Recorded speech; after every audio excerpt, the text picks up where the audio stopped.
And I always tell her, sometimes you'll find amazing treasures in the middle of nowhere. So I'm very proud to have her because she's been a blessing to me, and not only to me but to everyone. So before we get to it, let's pray. Our great God in heaven, Lord, thank you so much for inviting us to your presence, dear Lord. May you please be with us as we dig into your words. May you please prepare our hearts and minds, dear Lord, that we may leave this place and never be the same again. In Jesus' name we pray. Amen. So I was thinking about topic to speak. Whenever I do an appointment as a sermon, I'm always excited. I can't sleep the night before. It's always that excitement, which is really good. So I was thinking about what to talk about today and what message God would want us to have today. And I was praying for it. And right, just like that, God gave it. So I titled my sermon today, Testament. So we will dig deeper into our lesson today. But let us go to our verse. If you have your Bibles, please open them to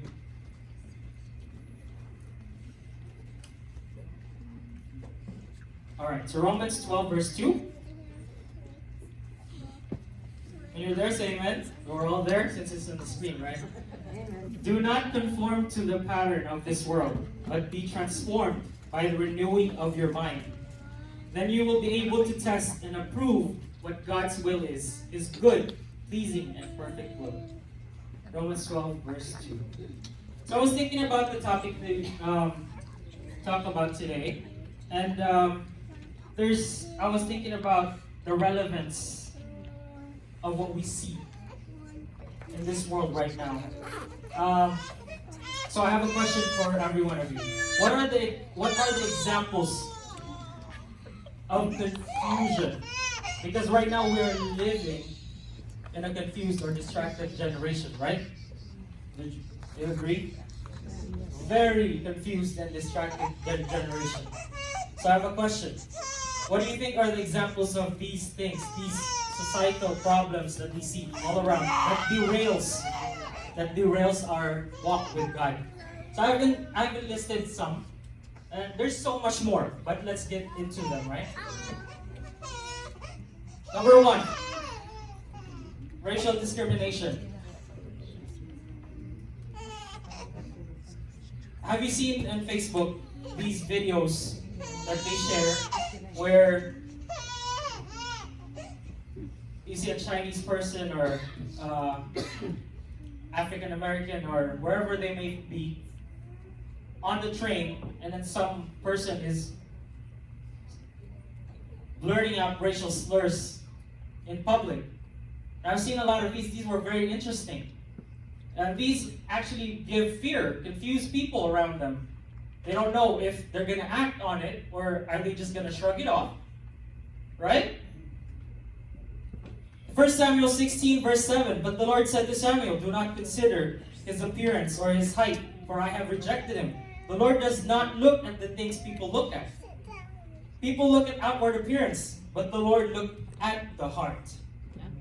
1 John 2 verse 11, but anyone who hates a brother or a sister in the darkness and walks around in darkness, they do not know where they are going, because the darkness has blinded them.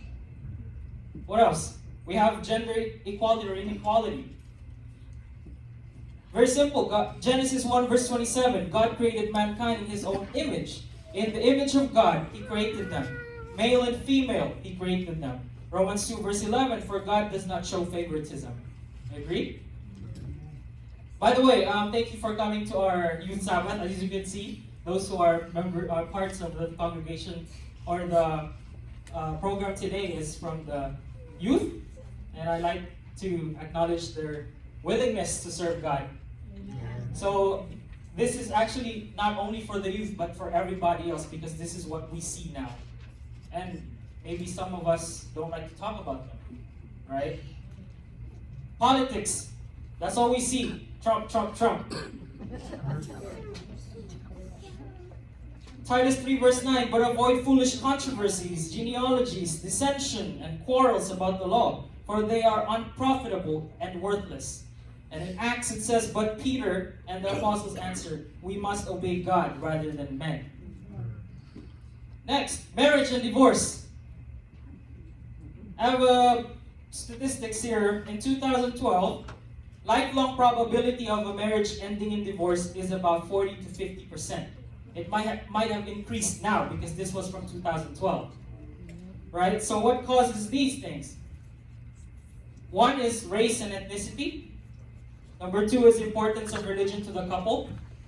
So how important it is to find your lifelong partner to have the same belief as you. Number three, divorce in the family. Maybe an uncle or, any part of the family, friends. Sad things. In Genesis 2 verse 22 to 24. Then the Lord God made a woman from the rib he had taken out of the man, and he brought her to the man. The man said, this is now bone of my bones, and flesh of my flesh. She shall be called woman, for she was taken out of a man. This is why a man leaves his father and mother to unite with his wife, and they become one flesh. Teenage pregnancy. 2017 statistics says 18.8 births in every 1,000 females in the age of 15 to 19. Imagine, very young. Very, very young. 1 Thessalonians 4 verse 3 to 5. For this is the will of God, your satisfaction, that you abstain from sexual immorality, that each one of you know how to control his or her own body in holiness and honor, not in the passion of lust, like the Gentiles who do not know God. What else? Drugs. Be sober-minded, be watchful, they said, right? Hate crimes, you see this everywhere. Next, fads. What are fads? Fads are shared enthusiasm about something, short-lived, and without basis of object's quality. Right? What are the example of fads that we have? Plastic surgery. That's one. Maybe liquid Botox. Liquid diet. This is not water, huh? This is alcohol. Liquid diet. I mean, fashion. There's a lot of trends, fads. Saggy pants. Different stuff, right? Next, social media. Raise your hands if you're in social media. Be honest, come on. I mean, it's useful, right? Don't you agree? It's useful. It connects us to people, right? It says 7 out of 10 Americans use social media as a medium of connection to one another. 7 out of 10. I wonder where do these other 3 live? They don't have internet? Yeah, those who choose not to, huh? Right, so every one of us use it. Well, another statistic says 2 hours and 22 minutes a day is the time we spend on social media. Maybe some of us spend more. Yes, so. Right? So there's a survey from Royal Society of Public Health that says 1,500 teens and young adults says that Instagram, who has Instagram? I do. Instagram is the most damaging cause of high levels of anxiety and depression. Oh no. Would you believe that? Why? Why is that? This is because social media kind of presses the society, the young ones even, to what? Compare themselves to others. To think about discontent. Oh, why can't I have what she has? Oh man, they're always in Bali. Can I go there? Why can't I go there? They're always here. They're always in a yacht. Right? Number 2, over-sexualized clothing. Number 3,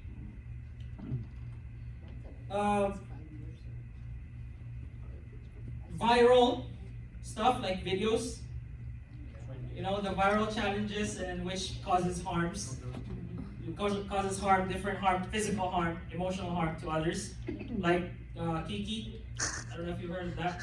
When they start, the car is moving and they get out and start dancing on the road. Things that are happening around us.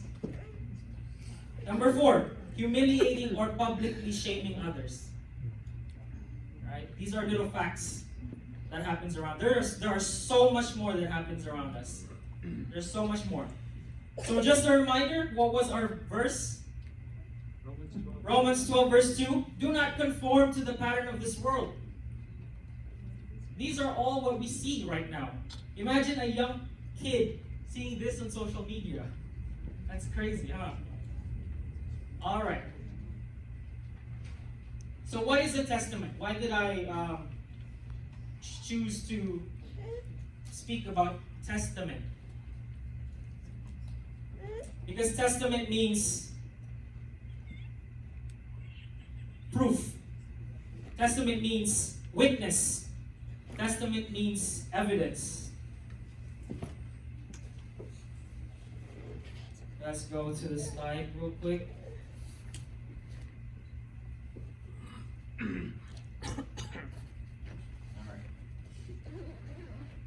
So proof, witness, evidence. That's what it means. Very simple. But proof of what? Proof of what? Are we an evidence of God's character and God's love on this earth? Very simple question. I want everyone to think about it. Very simple but so deep, right? Let's open our Bibles to 2 Peter 1 verse 4 to 7. That's 2 Peter 1 verse 4 to 7. It says, through these he has given us his very great and precious promises, so that through them you may participate in the divine nature, having escaped the corruption in the world caused by evil desires. For this very reason, make every effort to add to your faith goodness, and to goodness knowledge, and to knowledge self-control, and to self-control perseverance, and to perseverance godliness, and to godliness mutual affection, and to mutual affection love. Colossians 3 verse 12 to 15. Therefore, as God's chosen people, holy and dearly loved, clothe yourself with compassion, kindness, humility, gentleness, and patience.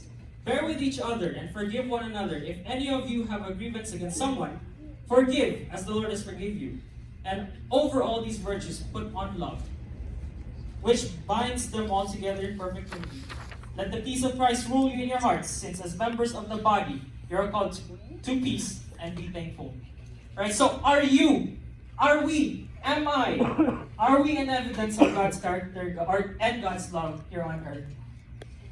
So how do we become a testament in this world?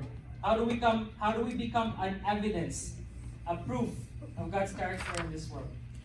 So let's go. Very simple, 4 steps. Just 4 steps. Number 1, everything starts with decision, right? Decision. This is our commitment, our self-evaluation. There's this thing called in nursing, when we were in school, we did psychology in our clinical rotation, and we were pretty heavy on self-evaluation. You have to know who you are. You have to know your strength and your weaknesses. Because as they say, if you go to the psych hospitals, you may not come out. So you have to know yourself. Because you will be evaluating people with mental illnesses and disorders, and you have to know your strength and your weaknesses and work on them. Right? So this is part of it, decision. What example do you want to be? Do you want to be what? A person who is very soft, soft, kind-hearted. That's what I mean by soft. Or you want to be someone who's very forgiving, or someone who's very generous, right? So you have, what example do you want to be? How would you like to influence the world? So this is the decision. Decision number 1, decision. James 1 verse 5. If any of you lack wisdom, you should ask God, who gives generously to all without finding fault, and it will be given to you. And Isaiah says, whether you turn to the right or to the left, your ears will hear a voice behind you saying, this is the way, walk in it. So if you're having a hard time trying to make that decision, your self-evaluation, that commitment, always turn to God and pray and ask Him, Lord, help me, Lord, to see my strength and my weaknesses and help me to work on them. Right? That's the very first one. Number 2, action. So once you make your decision, now it's time to act. This is probably the hardest part. Proverbs 16 verse 9, in their hearts humans plan their course, but the Lord establishes their steps. James 1 verse 23 to 25, anyone who listens to the world but does not do what it says is like someone who looks in his face in a mirror and after looking at himself goes away and immediately forgets what he looks like. Have you done that? But whoever looks intently into the perfect law and gives freedom and continues in it, not forgetting what they heard, but doing it, they will be blessed in what they do. Amen? This is the part where you realize things. This is the part where you apply it to your life. This is the application stage. This is the action stage. But it has to be one day at a time. You can't wake up and be like, hey, yes, today I'm an angel. Good luck. After 5 minutes, you meet someone on the road who's very angry. Now you lose that. So it's a one day at a time battle. One step at a time. Number 3, consistency. Not only good to act one day, the next day, then the next day, then the next day, every day of the week. Are you a go with the flow type of person? Remember our verse, do not conform to this world. Are you a go with the flow type of person? You see, they did a little experiment where they built 2 very identical bridges on a little, call that maybe canal. Very identical. And then they observed people crossing through these bridges. They're right next to each other too. They noticed that this first person crossed the bridge A, and then more groups started crossing bridge A, bridge A, bridge A, bridge A. Everybody started crossing bridge A. And at the end on the other side, the researchers asked them, why did you cross bridge A instead of bridge B? They said, that's where people are going. Why would I go to bridge B? What if it's broken? But they built very identical bridge, and they go where the people go. Right? Are you that type of person? 1 Corinthians 15 verse 58, therefore, my dear brothers and sisters, stand firm. Let nothing move you. Always give yourself fully to the work of the Lord, because you know that your labor in the Lord is not in vain. 1 Peter 2 verse 12 says, live such good lives among the pagans that though they accuse you of doing wrong, they may see your good deeds and glorify God on the day He visits. So on consistency, 3 things happen. Practice, repetition. This is your firmness now. So you're not go with the flow. So Tagalog, sabay sa uso. So you're going with how the society is going. So just going with the flow like a river. And resistance to movement. And the last one, there you go, attraction. This is not like the crush type. This is attraction. Proverbs 13 verse 20, walk with the wise and become wise. Associate with fools and get in trouble. This is attraction, meaning influence. Attraction meaning you're a magnet. Attraction meaning you're contagious. Not in sickness, not TB or anything. You're contagious because what you do attract others to you. What you do attract others to do what you do. Right? And Ellen G. White has a quote on this one, found in the Review and Herald, January 24, 1882. Throw a pebble into the lake and a wave is formed. And another, and another. And as they increase, the circle widens until they reach the very shore. Thus, our influence, though apparently insignificant, may continue to extend far beyond our knowledge or control. You agree? So this is like the ripple effect of life. So this is the attraction state. So we have, which one is it? The first one is decision, action, consistency of your action, and then your attraction. There was this one, there's a farmer.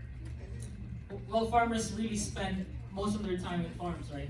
That's why they're called farmers. This farmer knows what he's doing, of course, and knows what birds kind of destroy his crops. So he sits in the front porch, waiting for these culprits, as they say, to come to destroy his crops. So he saw a bunch of crows coming in, and he saw them go to his field. So he got his shotgun and went to go shoot them. Bam, bam, bam. As he go and examine the crime scene, I would say, he saw his parrot with the parrot's wing wounded by the bullet. Bad company, right? So,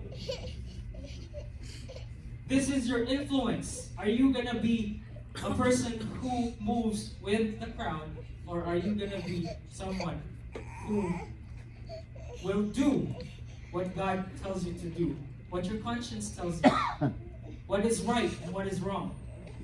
Right? So you become a testament, you become a witness in this world. Now there's a challenge for every one of us. Not only to the youth, not only to the young ones, not only to the old, not only to the young adults, not only to the... It's for everyone. And it is found in 1 Timothy 4 verse 12. Do not let anyone look down on you because you are young, but set an example for the believers in speech, in conduct, in love, in faith, and in purity. That's our challenge today. As we go walk through this life, we walk through all these distractions, if you may say. Distraction of this life, maybe societal problems that no one is talking about. But if you stop and look and see, it's happening. So we have one challenge. This is our challenge today. Do not let anyone look down on you because you're young. But be an example. Because you're young, but set an example for the believers in speech, in conduct, in love, in faith, and in purity. Amen? Amen. So let us pray. Dear Lord, thank you so much, Lord, for reminding us that even though this world is becoming worse and more worse every single day, with all the things that we see, with all the things that distract us from our walk with you, thank you, Lord, for reminding us to always focus on you, to work on our actions and our decisions every single day, be consistent in them as we attract people, as we influence people to become more like you each day. Bless us now throughout the Sabbath day and throughout our lives. We love you, Lord. In Jesus' name, amen.